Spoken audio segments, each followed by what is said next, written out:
I love top brown.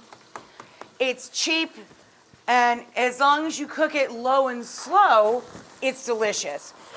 In this giant Dutch oven, we have these great drippings building. I'm going to add one touch more regular grade olive oil, not EVOO. We're going to continue browning 4 top round steaks. Now this was only 2 pounds. It's just pounded out so thin, it looks like more. The most important thing in this meal is the Creole seasoning. You can build Creole seasoning and it'll keep for several months in your pantry, as long as you keep it in a cool and dark place. Or you can buy Creole seasoning, of course, in the grocery store, okay?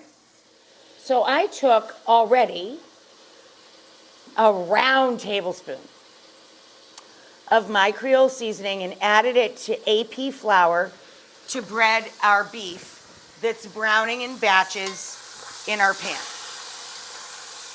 Flipping the second batch now. Again, drippings are flavor. Color is flavor in food, so this is a good thing. We're going to take the meat out, and in all of this glorious color and flavor and all these drippings, we're going to add the trinity. It's bell pepper, celery, and onion. As we start cooking the vegetables down, look what's happening. All of the fond, that glorious gunk on the bottom, it's starting to lift off. You see that? Just from the juice of the vegetables coming out here. So now we're going to add garlic and ginger, about 1 inch of ginger root, a bay leaf, and I don't know, about 2 tablespoons of thyme, 1.5 to 2 cups of bone broth. So we're going to add in some fire roasted tomatoes, 15 ounces. I always love cayenne pepper sauce. This is Frank's Red Hot. And we're going to add Worcestershire. Anything I make with beef, 9 out of 10 times I'm putting Worcestershire in it. Now we just give this a stir and we don't think about it for 2 hours. Now the second this comes up to a bubble, we're gonna slide the meat back in, put the lid on the Dutch oven, and let this go for about 2 hours. After 1.5 hours, you need to make the grits. I'm gonna make white grits, Carolina grits, and I'm going to add 2 cheeses. I have shredded cheddar, and I have Parmigiano Reggiano.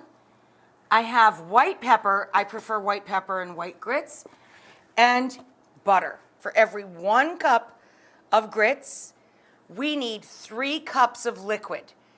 I prefer a mixture of stock and milk. You can use all water. Look, we're boiling. We're here. So now we slide these in, and we're gonna serve this sliced, guys. And now we're gonna take it downtown.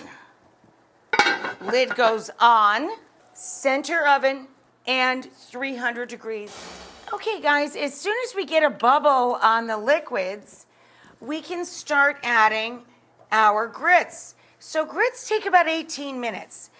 Grits are going to be delicious if you add cheese to them, and that's what we're doing today. We're adding 2 cheeses.